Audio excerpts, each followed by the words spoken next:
வணக்கம். Good morning. சென்னையில் ஒரு மழைக்காலம் வானிலை வலைப்பதிவின் இன்றைய காணொளி. இன்று நாம் தற்போது சைக்ளோன் புரேவியின் நிலை என்ன, தமிழகத்தின் எவ்வாறு மழை அடுத்த 24 மணி நேரத்தில் இருக்கும் என்பதை பார்ப்போம்.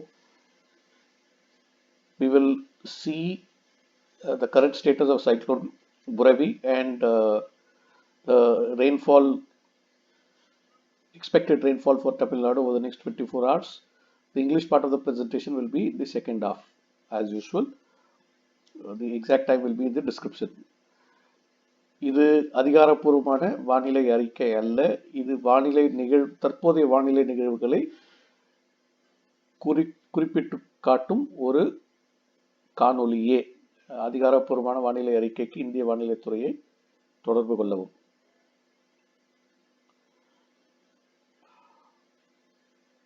தற்போது பார்த்தீங்கன்னா, இந்த சைக்ளோன் புரவியானது நேற்று இரவு இலங்கை கிழக்கு கடற்கரை பகுதியில் கடந்து இப்போது மாங்குளம் அருகே இருக்கிறது. மேலும் அது வடமேற்காக நகர்ந்து இன்று காலை, அதாவது இன்னும் ஒரு 3 to 6 மணி நேரத்துக்குள்ள பாக் ஜலசந்தி வழியாக கல்ஃப் ஆஃப் மன்னார் பகுதிக்கு சென்றடையக்கூடிய சூழல் இருக்கு. அதுதான் தற்போதைய நிலை. இப்போது பார்த்தீங்கன்னா ஆல்ரெடி இலங்கை கரையை கடந்த பின் மீண்டும் ஒரு முறை கல்ஃப் ஆஃப் மன்னார் மண்டபத்திற்கும் திருச்செந்தூருக்கும் இடையே இன்று இரவு அல்லது நாளை அதிகாலை கரையை மீண்டும் ஒரு முறை கடக்கக்கூடும். இது குறிப்பிட்டு சொல்லணும்னா பாக் ஜலசக்தி கல்ஃப் ஆஃப் மன்னார் கிட்ட வரும்போது எந்த மாதிரி தன்மை இருக்கும்னு எக்ஸாக்டா இப்போதைக்கு சொல்ல முடியாது. ஏன்னா அது வரும் நிலையை பொறுத்து வரும் நிலை மற்றும் அதோட வலு எப்படி இருக்குங்கிறத பொறுத்து சில மாறுதலுக்கு உட்படும். தொடர்ந்து மேற்கு திசையில் நகரமா இல்லை தென்மேற்கு திசையில் நகரமான்னு வலுவோடு வந்தால் தொடர்ந்து மேற்கு திசையிலேயே செல்லக்கூடிய சூழல் இருக்கும். சற்று வலு குறைந்து வந்தால் தென்மேற்கு திசையில் நகர்ந்து மேலும் தென் தமிழகத்தை நோக்கி செல்லக்கூடிய சூழல் இருக்கு. அதுதான் தற்போதைய நிலை சைக்ளோன் புரவியை பொறுத்த வரைக்கும். இப்போ பார்த்தீங்கன்னா, இது சைக்ளோன் புரவி இலங்கை வடக்கு மாகாண பகுதியில் கடந்து வர இதை பார்த்தீங்கன்னா, அது அதன் நிலப்பரப்பு அதிக உயரம் இல்லாத ஒரு நிலப்பரப்பு. சற்று என்ன சொல்றது, சமவெளி பகுதின்னு சொல்லணும். ஏன்னா நம்ம எலிவேஷன் பார்த்தீங்கன்னா, உயரம் பார்த்தீங்கன்னா கிட்டத்தட்ட ஒரு 400 அடி உயரம் மட்டுமே இந்த நிலப்பரப்பில் தெரிகிறது. இது மத்திய மாகாணம் போல அதிக மலைப்பகுதிகள் இருக்கக்கூடிய பகுதி இல்லைங்கிறதால ஓரளவுக்கு சைக்ளோன் புரவி அதன் என்ன சொல்றது கட்டமைப்போட தான் கல்ஃப் ஆஃப் மன்னார் பகுதியில் அடையுங்கிறது எதிர்பார்க்கலாம். இப்போ பார்த்தீங்கன்னா நான் சொன்ன மாதிரி இது வட இலங்கை பகுதியில் தற்போது இருக்கு. இந்த புயலானது சுழற்சி பெறும்போது மழை மேக குவியல் கடலிலிருந்து கரைக்கு மீண்டும் மீண்டும் சுழற்சி பெறும். இந்த சுழற்சியின் அடிப்படையில் தமிழகத்தில் பரவலாக நமக்கு நல்ல மழை கிடைக்கும். குறிப்பிட்டு சொல்லணும்னா, கடலோர பகுதியில் ஓரளவுக்கு மிதமான முதல் கனமான மழை பெய்யக்கூடிய சூழல் இருக்கு. தென் தமிழகத்தை பொறுத்தவரை பல இடங்களில் கனமழை எதிர்பார்க்கலாம். இந்த பாண்டிச்சேரிக்கு தெற்கிலிருந்து தூத்துக்குடி வரை இடைப்பட்ட கடலோர பகுதிகளில் நல்ல மழை இருக்கும். அதே மாதிரி தென் தமிழகத்தில் பரவலா பலத்த மழை எதிர்பார்க்கலாம். ஒரு சில இடங்களில் மிக கனத்த மழையும் எதிர்பார்க்கலாம். இது மேற்கில் ஊடுருவும் போது மேற்கு உட்புற பகுதிகளிலும் நல்ல மழை இருக்கக்கூடிய சூழல் இருக்கு. சில இடங்களில் பலத்த மழை பெய்யக்கூடும். அதுதான் தற்போதைய சூழல். நம்ம முன்னமே சொன்ன மாதிரி கடலோர பகுதிகளில் பரவலா மிதமான கனத்த மழை பெய்யும். தென் தமிழகத்தில் சில இடங்களில் பலத்த முதல் மிக கனத்த மழை பெய்யக்கூடிய சூழல் இருக்கு. தமிழகத்தை பொறுத்தவரைக்கும் அநேக இடங்களில் இன்று நாம் மழை எதிர்பார்க்கலாம். இந்த மழை நிகழ்வானது வரும் நாட்களில் இன்று அடுத்த 24 மணி நேரம் வரை கண்டிப்பாக நீடிக்கக்கூடும். அதன் பிறகு மழையின் தாக்கம் எவ்வாறு இருக்கும் என்பது cyclone Burevi gulf of Mannar பகுதியில் எப்படி செல்கிறது என்பதை பொறுத்திருக்கும். ஏனெனில் சில வானிலை படிவங்கள் சைக்ளோன் புரவி கல்ஃப் ஆஃப் மன்னாரில் சற்று நிற்கக்கூடிய சூழல் இருப்பதாக காட்டுகிறது.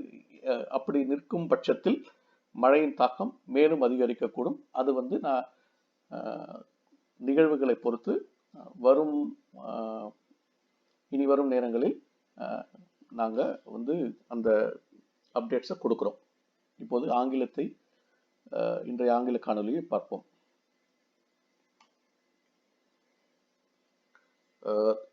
Cyclone Burevi currently is over the northern province of Sri Lanka, roughly close to Mangulam, after making landfall yesterday between Tirukonamalli and Mullaithivu.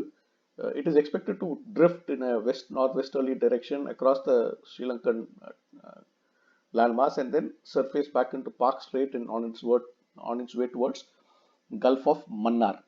Now it is expected to resurface into the waters in about 3 to 6 hours from now. So effectively it would have traveled about 12 hours or so, 12 to 15 hours or so over the Sri Lankan landmass. Now further to that, it is expected to drift in a west-southwest direction for a possible landfall between Mandabam and Trishandur later tonight or early tomorrow morning.